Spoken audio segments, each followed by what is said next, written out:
du Saint-Esprit. Amen. La grâce de Jésus le Christ, notre Seigneur, l'amour de Dieu le Père et la communion de l'Esprit Saint soient toujours avec vous. Et avec votre esprit.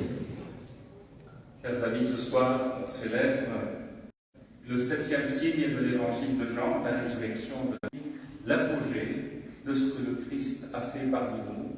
Et vraiment, c'est l'exemple même, ou le symbole même, de notre résurrection à nous.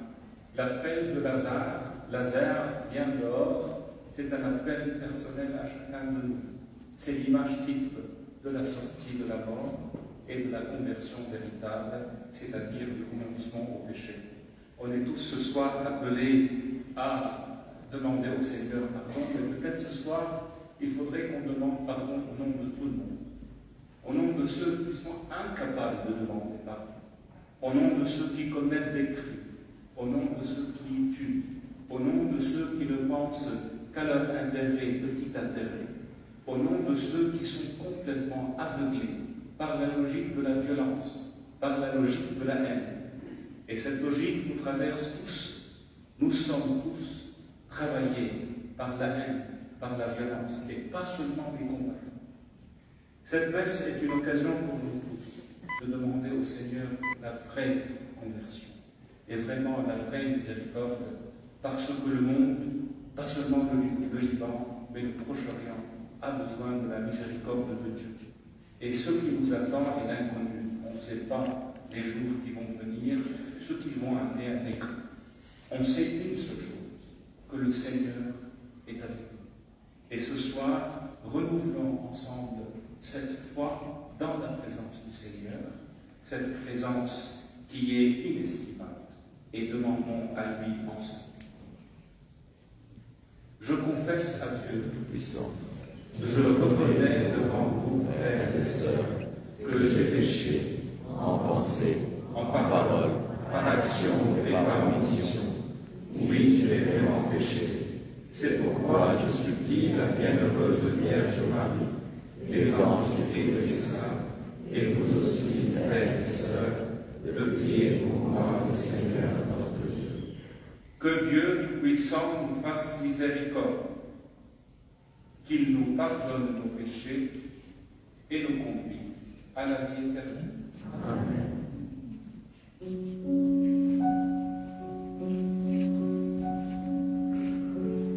Seigneur Jésus, envoyé par le Père pour guérir et sauver tous les hommes, prends pitié de nous.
Exauce-nous, Dieu Tout-Puissant, et accorde à tes serviteurs formés par l'enseignement de la foi chrétienne d'être purifiés par l'action de ce sacrifice, par le Christ, notre Seigneur.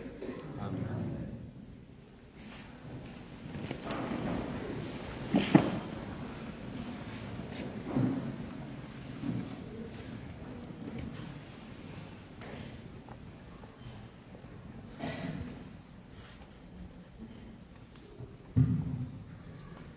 Lecture du livre du prophète Ézéchiel.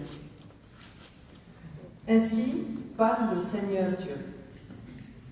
Je vais ouvrir vos tombeaux et je vous en ferai remonter, ô mon peuple, et je vous ramènerai sur la terre d'Israël. Vous saurez que je suis le Seigneur quand j'ouvrirai vos tombeaux et vous en ferai remonter, ô mon peuple. Je mettrai en vous mon esprit et vous vivrez. Je vous donnerai le repos sur notre terre. Et alors vous saurez que je suis le Seigneur. J'ai parlé et je le ferai. Oracle du Seigneur. Parole du Seigneur. Grâce à Dieu.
Lecture de la lettre de saint Paul apôtre aux Romains.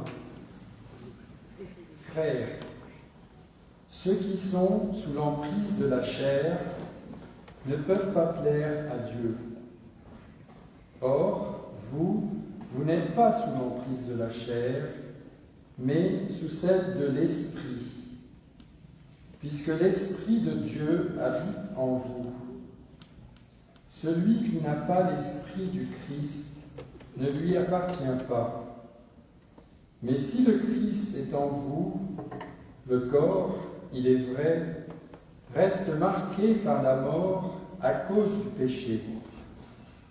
Mais l'Esprit vous fait vivre, puisque vous êtes devenus des justes. Et si l'Esprit de celui qui a ressuscité Jésus d'entre les morts habite en vous, celui qui a ressuscité Jésus le Christ d'entre les morts donnera aussi la vie à vos corps mortels par son Esprit qui habite en vous. Parole du Seigneur.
Le Seigneur soit avec vous.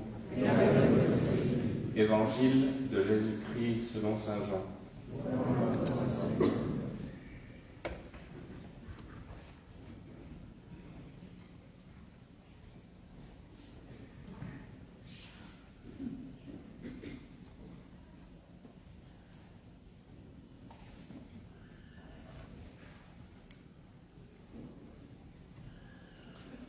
En ce temps-là, il y avait quelqu'un de malade, Lazare de Béthanie, le village de Marie et de Marthe, sa sœur. Or Marie était celle qui répandit du parfum sur le Seigneur en lui essuyant les pieds avec ses cheveux. C'était son frère Lazare qui était malade. Donc les deux sœurs envoyèrent dire à Jésus, « Seigneur, celui que tu aimes est malade. » En apprenant cela, Jésus dit, « Cette maladie ne conduit pas à la mort, elle est pour la gloire de Dieu, afin que par elle, le Fils de Dieu soit glorifié. » Jésus aimait Marthe et sa sœur, ainsi que Lazare. Quand il apprit que celui-ci était malade, il demeura 2 jours encore à l'endroit où il se trouvait. Puis, après cela, il dit aux disciples, « Revenons en Judée. » À son arrivée, Jésus trouva Lazare au tombeau depuis 4 jours déjà. Comme Béthanie était tout près de Jérusalem, à une distance de 15 stades, c'est-à-dire une demi-heure de marche environ, beaucoup de Juifs étaient venus réconforter Marie et Marthe au sujet de leur frère. Lorsque Marthe apprit l'arrivée de Jésus, elle partit à sa rencontre, tandis que Marie restait assise à la maison. Marthe dit à Jésus, « Seigneur, si tu avais été ici, mon frère ne serait pas mort. Mais maintenant encore, je le sais, tout ce que tu demanderas à Dieu, Dieu te l'accordera. » Jésus lui dit, « Ton frère ressuscitera. » Marthe reprit, « Je sais qu'il ressuscitera à la résurrection au dernier jour. » Jésus lui dit, « Moi, je suis la résurrection et la vie. Celui qui croit en moi, même s'il meurt, vivra. Quiconque vit et croit en moi ne mourra jamais. crois-tu cela ?» Elle répondit, « Oui, Seigneur, je le crois. Tu es le Christ, le Fils de Dieu. Tu es celui qui vient dans le monde. » Ayant dit cela, elle partit appeler sa sœur Marie et lui dit tout bas, « Le Maître est là, il t'appelle. » Marie, dès qu'elle l'entendit, se leva rapidement et alla rejoindre Jésus. Il n'était pas encore entré dans le village, mais il se trouvait toujours à l'endroit où Marthe l'avait rencontré. Les Juifs qui étaient à la maison avec Marie et la réconfortaient, la voyant se lever et sortir si vite, la suivirent. Ils pensaient qu'elle allait au tombeau pour y pleurer. Marie arriva à l'endroit où se trouvait Jésus. Dès qu'elle le vit, elle se jeta à ses pieds et lui dit, « Seigneur, si tu avais été ici, mon frère ne serait pas mort. » Quand il vit qu'elle pleurait et que les Juifs venus avec elle pleuraient aussi, Jésus, en son esprit, fut saisi d'émotion, il fut bouleversé et il demanda, « Où vous l'avez-vous déposé ?» Ils lui répondirent, « Seigneur, viens et vois. » Alors Jésus se mit à pleurer. Les Juifs disaient, « Voyez comme il l'aimait. » Mais certains d'entre eux dirent, « Lui qui a ouvert les yeux de l'aveugle ne pouvait-il pas empêcher Lazare de mourir ?» Jésus, repris par l'émotion, arriva au tombeau. C'était une grotte fermée par une pierre. Jésus dit, « Enlevez la pierre. » Marthe, la sœur du défunt, lui dit, « Seigneur, il sent déjà. C'est le 4e jour qu'il est là. » Alors Jésus dit à Marthe, « Ne te l'ai-je pas dit? Si tu crois, tu verras la gloire de Dieu. » On enleva donc la pierre. Alors Jésus leva les yeux au ciel et dit, « Père, je te rends grâce, parce que tu m'as exaucé. Je le savais bien, moi, que tu m'exauces toujours, mais je le dis à cause de la foule qui m'entoure, afin qu'ils croient que c'est toi qui m'as envoyé. » Après cela, il cria d'une voix forte, « Lazare, viens dehors !» Et le mort sortit, les pieds et les mains liés par des bandelettes, le visage enveloppé d'un suaire. Jésus leur dit, « Déliez-le et laissez-le aller. » Beaucoup de Juifs qui étaient venus auprès de Marie et avaient donc vu ce que Jésus avait fait, crurent en lui. Acclamons la parole de Dieu. Louange à toi, Seigneur Jésus.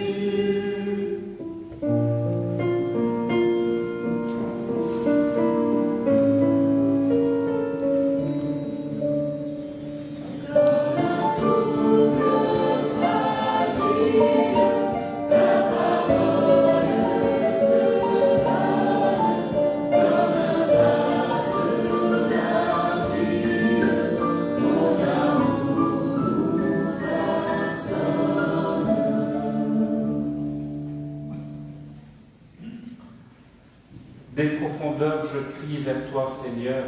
Seigneur, écoute mon appel. Que ton oreille se fasse attentive au cri de ma prière. J'espère le Seigneur de toute mon âme. Je l'espère et j'attends sa parole. Ce sont les propos de celui qui prie le psaume. C'est un psaume très connu qu'on lit d'habitude pendant les funérailles parce que c'est la situation de quelqu'un qui est dans le désespoir, au bord du gouffre. C'est quelqu'un presque qui est mort et qui s'adresse au Seigneur avec ces paroles qui sont véritables et qui touchent énormément. Et on peut imaginer que ce sont les propos de tous les gens qui vont traverser la vie vers la mort. Celui qui priait ce psaume peut-être ne réalisait pas ou ne comprenait pas vraiment les propos du prophète Ézéchiel. Nous sommes devant un passage clé de l'Ancien Testament où il est question clairement de la résurrection. Je vous ouvrirai les tombeaux, je vous ferai sortir de vos tombeaux. Ce sont les paroles d'Ézéchiel dites à 2 reprises. Pas une seule fois, mais 2 fois. Très probablement, celui qui priait le psaume ne croyait pas beaucoup à ça, et c'est normal, parce que dans l'histoire du judaïsme, on ne croyait pas à la résurrection personnelle. La foi en la résurrection personnelle est une foi vraiment tardive. Même au moment où Jésus faisait son ministère, il y avait des gens comme des Sadducéens qui ne croyaient pas à la résurrection. Alors, les propos d'Ézéchiel qui sont vraiment, je dirais, c'est des paroles qui résonnent jusqu'au ministère de Jésus, jusqu'à Béthanie. Ce sont des propos clairs, mais les résonances ou les implications de ces propos n'étaient pas encore parfaitement assimilées. Il a fallu attendre Jésus pour que ces paroles ne restaient pas des paroles dans l'air, mais pour que ça soit incarné. Les paroles d'Ézéchiel se sont résonnées, ont bien résonné à Béthanie, là où Jésus va appeler Lazare. Ce qui est beau dans ce passage, comme je vous ai dit au début de la messe, c'est le 7e, ce qu'on appelle miracle. Les gens n'aiment pas le mot miracle pour une simple raison, parce que les chrétiens, parfois, nous, on cherche la magie, quelque chose qui sort, qui contredit les règles de la nature et des sciences. Jean, dans son évangile, il parle de signe. C'est le 7e signe et le dernier. Dans les autres évangiles, il y a, par exemple, chez Marc, 17 miracles, chez Luc, 22, chez Matthieu, 20. Jean choisit seulement 7. Et vous comprenez la symbolique du 7, c'est-à-dire la complétude, la perfection. Nous sommes devant un événement clé quelques jours avant la passion du Christ. D'où l'importance de ce passage. Ce qui est étonnant, c'est que Jésus, qui était un peu caché, loin de Béthanie, il avait une attitude un peu bizarre quand même. On lui dit, ton ami est malade, très malade, et puis il reste là-bas à enseigner, à parler, et puis, 2 jours après, ou je ne sais pas combien de jours, il décide de rentrer. On voit Jésus rentrer avec ses disciples, pourtant, Béthanie c'était la Judée, il était en danger, et il savait qu'il était en danger.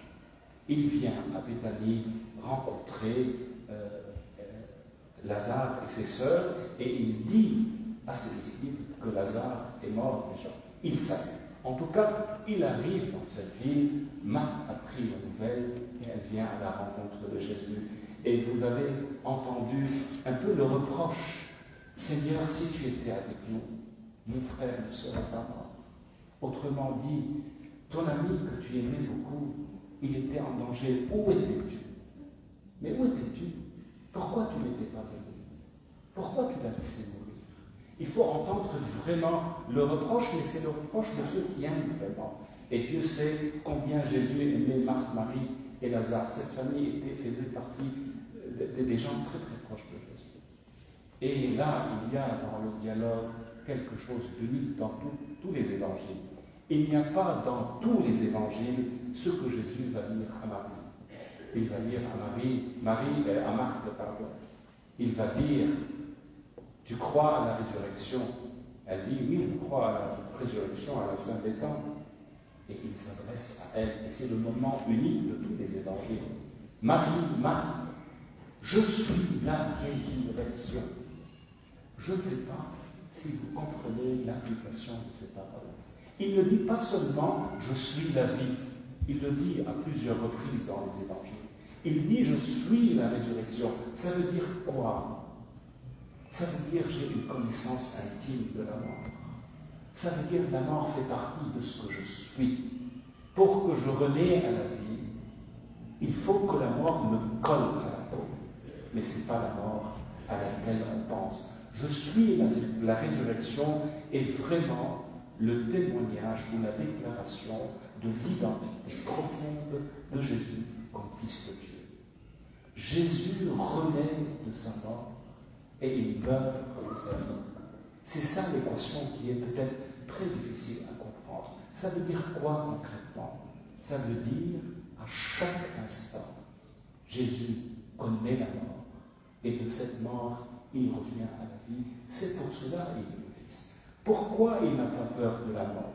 Pourquoi il était sûr de dire à Lazare, sors et il allait sortir? Parce que la mort, il l'a domptée. Elle est en lui. Jésus qui va se donner sur le bois de la croix sait très bien, à l'avance, c'est quoi la mort. Autrement, comment on peut comprendre la Trinité si on ne pense pas que la mort fait partie de l'identité même de Dieu, de la vie même de Dieu? Bien sûr, il y a la mort à ce niveau, peut-être un niveau très élevé, mais il y a la mort telle qu'on l'imagine. Qui de nous n'a pas peur de la mort?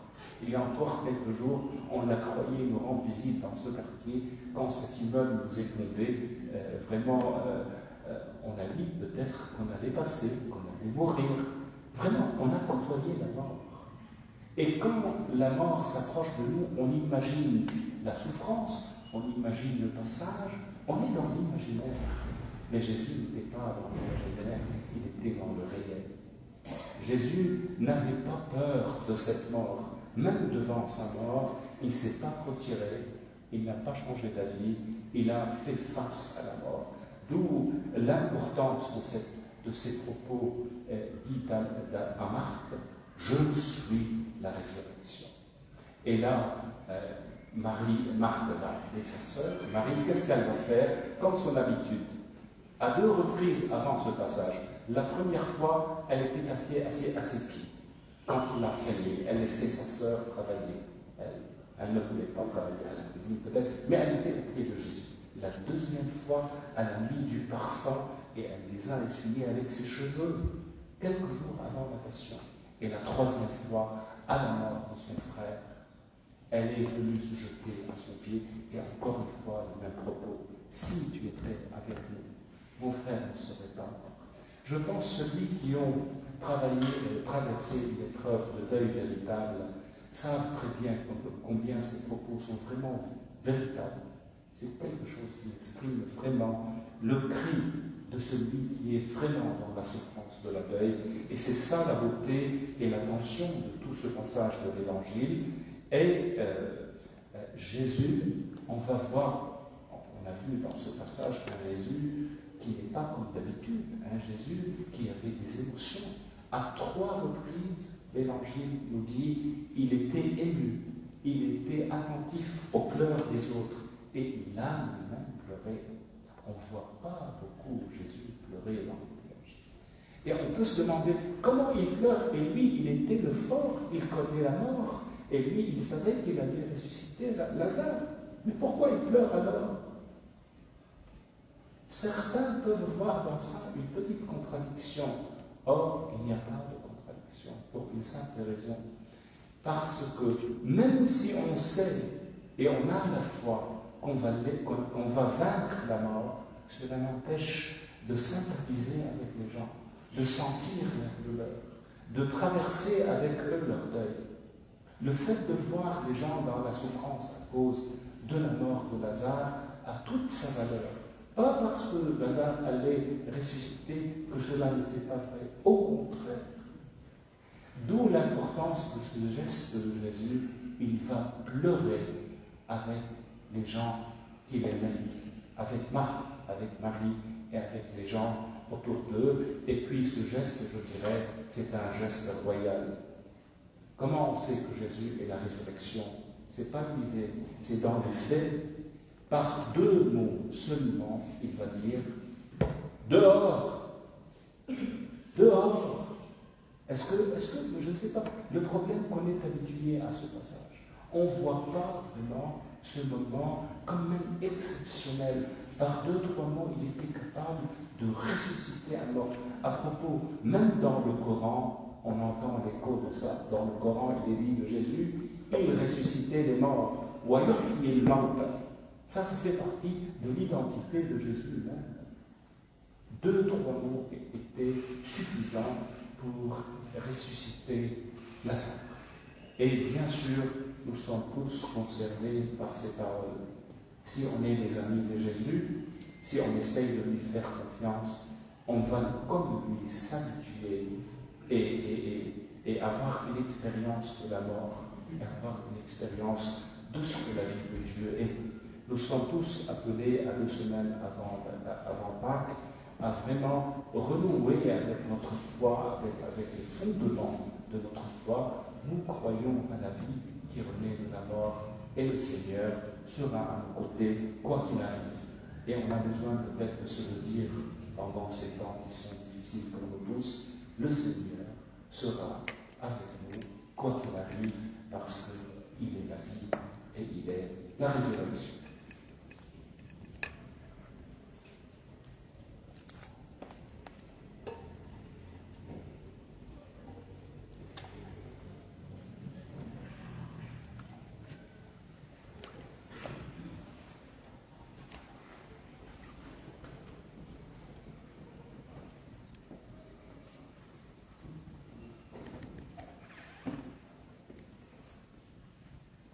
Renouvelons ensemble notre acte de foi. Je crois en un seul Dieu, le Père Tout-Puissant, Créateur du ciel et de la terre, de l'univers visible et invisible. Je crois en un seul Seigneur, Jésus-Christ, le Fils unique de Dieu, né du Père avant tous les siècles. Il est Dieu et de Dieu, lumière et de la lumière, vrai Dieu et du vrai Dieu, engendré et non pas créé, consubstantiel au Père, et par lui tout a été fait. Pour nous les hommes et pour notre salut, il descendit du ciel. Par l'Esprit Saint, il a pris chair de la Vierge Marie, et c'était homme. Crucifié pour nous sous Ponce Pilate, il souffrit sa passion et fut mis au tombeau. Il ressuscita le troisième jour, conformément aux Écritures, et il monta au ciel. Il est assis à la droite du Père, il reviendra dans la gloire pour juger les vivants et les morts, et son règne n'aura pas de fin. Je crois en l'Esprit Saint, qui est Seigneur et qui donne la vie, il procède du Père et du Fils, avec le Père et le Fils, il reçoit une adoration et une gloire, il a parlé par les prophètes. Je crois en l'Église, une sainte, catholique et apostolique. Je reconnais un seul baptême pour le pardon des péchés. J'attends la résurrection des morts et la vie du monde à venir. Amen. Frères et sœurs, dans l'évangile de ce jour, Jésus se tient devant le tombeau de Lazare et proclame « Moi je suis la résurrection et la vie ».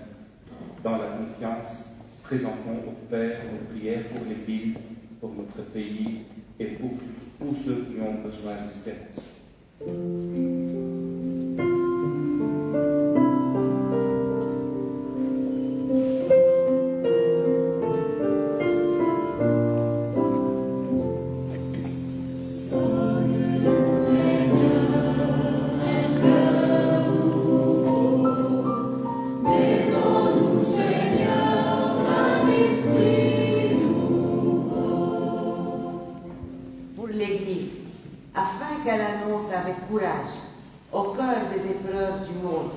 Que le Christ est vainqueur de la mort et source de toute espérance, prions le Seigneur.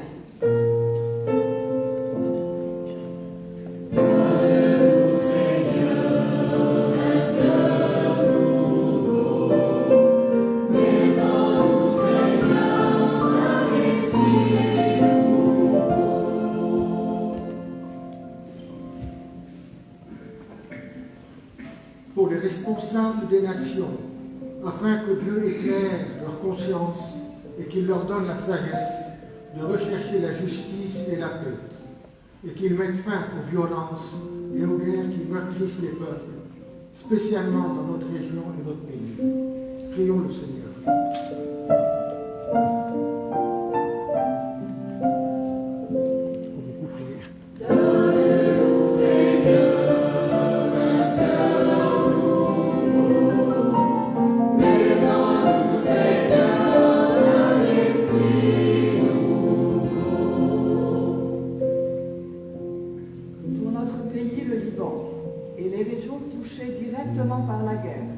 Afin que le Seigneur protège ses habitants, console les familles éprouvées par la guerre et fasse naître des artisans de réconciliation et de fraternité, prions le Seigneur.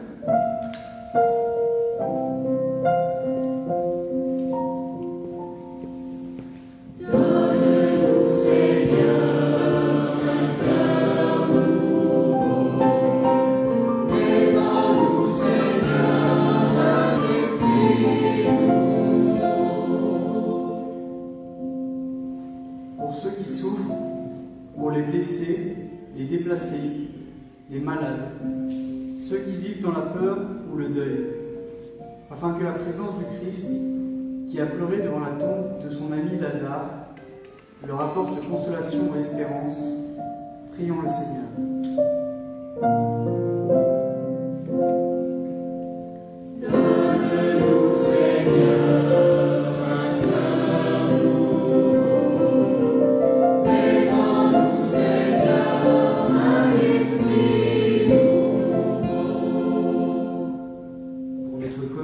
Rassemblés aujourd'hui, afin que, libérés de tout ce qui nous enferme comme dans un tombeau, nous entendions l'appel du Christ, viens dehors, et que nous marchions dans une vie nouvelle.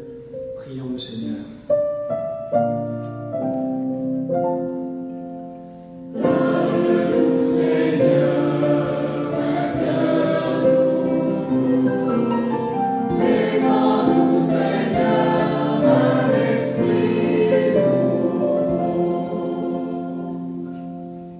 Dieu notre Père, toi qui as manifesté ta gloire en relevant Lazare d'entre les morts, accueille les prières de ton peuple. Au milieu des épreuves de notre temps, fais grandir en nous la foi en ton Fils, qui est la résurrection et la vie, lui qui vit et règne avec toi, dans l'unité du Saint-Esprit, pour les siècles des siècles. Amen.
Prions ensemble au moment d'offrir le sacrifice de toute l'Église.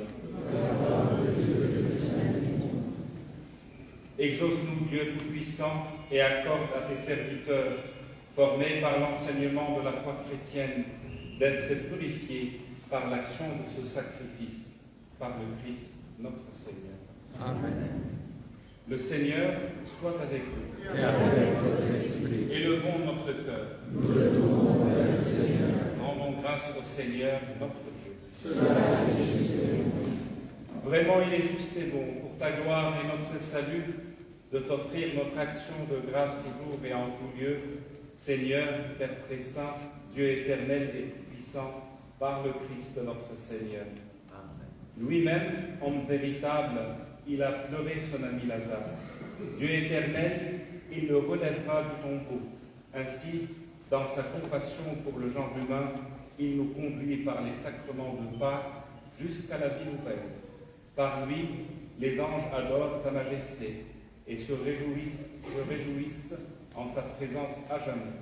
À leur hymne de louange, laisse-nous joindre nos voix pour chanter et proclamer.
Toi qui es vraiment saint, toi qui es la source de toute sainteté, Dieu notre Père, nous voici rassemblés devant toi, et dans la communion de toute l'Église, nous célébrons le jour où le Christ est ressuscité d'entre les morts.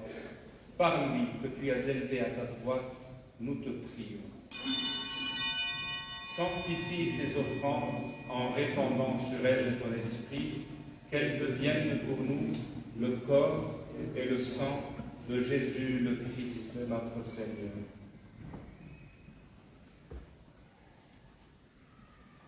Au moment d'être livré et d'entrer librement dans sa passion, il prit le pain, il rendit grâce, il le rompit et le donna à ses disciples en disant: Prenez et mangez-en tous, ceci est mon corps livré pour vous.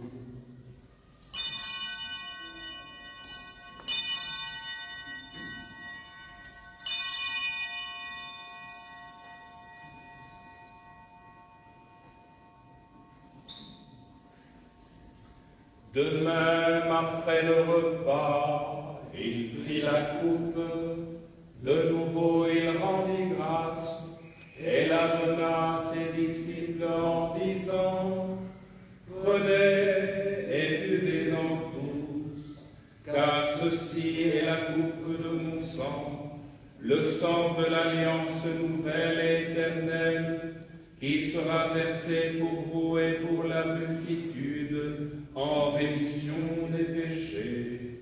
Vous ferez cela en mémoire de moi.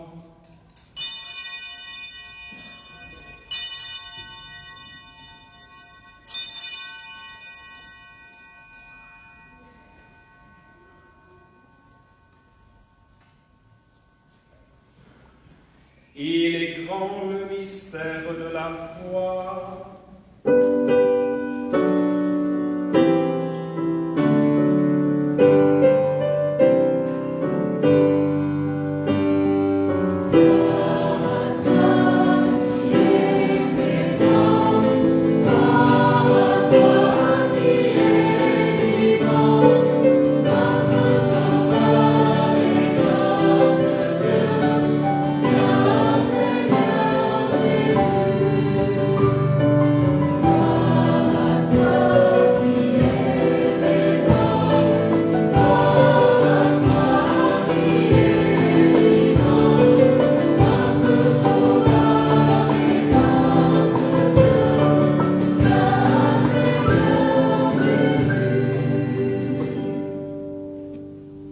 en faisant ainsi mémoire de la mort et de la résurrection de ton Fils, nous t'offrons, Seigneur, le pain de la vie et la coupe du salut, et nous te rendons grâce, car tu nous as estimés dignes de nous tenir devant toi pour te servir. Humblement, nous te demandons qu'en ayant part au corps et au sang du Christ, nous soyons rassemblés par l'Esprit Saint en un seul corps. Souviens-toi, Seigneur, de ton Église répandue à travers le monde. Fais-la grandir dans ta charité, en union avec le pape Léon, nos patriarches, nos évêques, notre évêque César, avec tous ceux et toutes celles qui sont au service de ton peuple.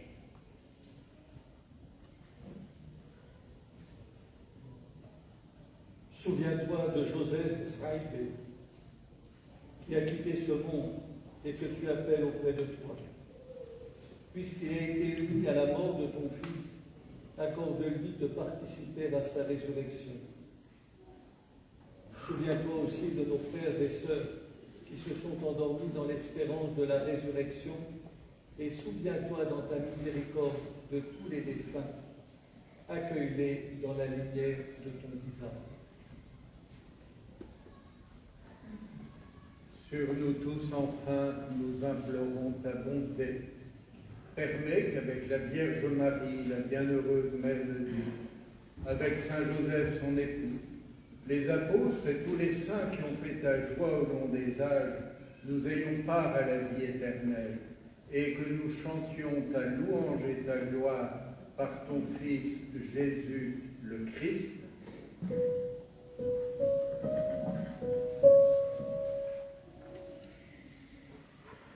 Par lui, avec lui et en lui.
Seigneur Jésus-Christ, tu as dit à tes apôtres, je vous laisse la paix, je vous donne ma paix. Ne regarde pas nos péchés, mais la foi de ton Église, pour que ta volonté s'accomplisse dans lui toujours cette paix, et conduis-la vers l'unité parfaite, toi qui vis et règnes pour les siècles des siècles. Amen. Et que la paix du Seigneur soit toujours avec vous. Et dans la charité de Christ, donnez-vous un signe de paix.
Si tu dis ton frère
Rassemblons-nous.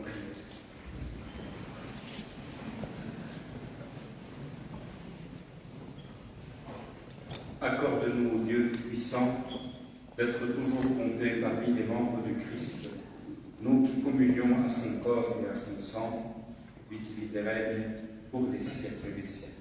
Amen. Avant de vous donner la bénédiction finale, il y a deux annonces à faire par le Père Meunier et le Père Gallagher. Il était prévu une veillée pénitentielle mercredi prochain. Elle est annulée pour différentes raisons. Mais il y aura la possibilité de recevoir le sacrement de réconciliation mardi, comme tous les mardis. Il y aura cette fois-ci plusieurs prêtres. Donc profitez de cette occasion pour pouvoir recevoir le sacrement. Et à la fin de cette célébration, nous prierons Saint Joseph. Alors, pour ceux qui est du CJC, donc, je vous avais annoncé qu'il y a quelques nouveautés. On aura un cabinet dentaire. Ça y est, les matériels sont achetés. On attend l'architecte. Donc, ça va être ici, à côté des deux autres cliniques. Et dès que l'architecte est prêt, donc on va commencer peut-être cette semaine, la semaine prochaine, les travaux. Donc, on aura bientôt un cabinet dentaire qui va être notamment pour le ministère, mais pour les autres, à des prix, voilà. Sinon, on va reprendre le soutien scolaire demain aussi. À Jarita, oui, on avait suspendu pendant 2 semaines, mais s'il n'y a pas un bombardement, une catastrophe qui nous tombe dessus, on reprend demain. Madame Barakat m'a dit, même si je suis seul, je vais le refaire. Et on a de plus en plus d'élèves qui sont demandeurs de soutien scolaire, donc d'agenda. On n'a pas assez de profs, mais bon, je vous solliciterai plus tard. Pour l'instant, vous avez d'autres chats à fouetter. Mais sachez que c'est un activité qui est en train de prendre de l'essor. Sinon, comme effort de guerre, les deux centres de Beyrouth et de Zahir ont décidé de soutenir des familles qui nous ont été confiées par des prêtres, que ce soit des prêtres du Sud ou de certaines régions de la Bekaa. Dans les Bekaa, il y a également des villages mixtes où les chrétiens et musulmans ont été obligés de les quitter, comme Saraï, certains endroits vers Balba, autour de Balba. Actuellement, en plus des 400 familles habituelles, on s'occupe de 600 familles supplémentaires, donc 500 du Sud et 100 dans la Bekaa. Donc, produits alimentaires, médicaments, vêtements. En principe, un camion devait aller demain à la Mèche, rempli de vêtements, sauf que, voilà, avec ce qui se passe avec le pont qui a été bombardé, mon directeur adjoint, j'ai en train de voir avec l'armée comment on fait. Donc, nos équipes sont sur place, que ce soit ici à Beyrouth, que ce soit à Zahir, c'est des ruches qui sont en place. Moi, pour ma part, je mendie, donc j'écris partout des appels de fonds, je fais des interviews, j'écris des articles pour qu'on ait des fonds. On a des petits comme ça, des petits miracles au quotidien. Par exemple, les collègues de Sciences Po, qu'on accuse d'être wokistes, socialistes, tout ce que vous voulez, qui se sont cotisés et vont envoyer $5 000. C'est le groupe de Sciences Po Paris qui est sur mon compte. Des profs, des jeunes profs de trentenaires se sont cotisés et je leur dis un camion pour remettre $5 000, ils m'ont envoyé $5 000. Donc il y a comme ça des petites flèches au quotidien. Et tenez-vous bien, la grande mosquée de Paris m'a demandé de leur écrire un article pour voir comment, si eux, ils peuvent nous aider. Donc on ne sait jamais. Je préfère que ce soit la grande mosquée d'Arabie Saoudite ou du Qatar. Mais voilà, on prend l'argent, on le trouve. Voilà, merci. Le Seigneur soit avec vous. Le Dieu Tout-Puissant vous bénisse, le Père, le Fils et le Saint-Esprit. Allez et demeurez dans la paix du Christ. Oh, grâce à Dieu.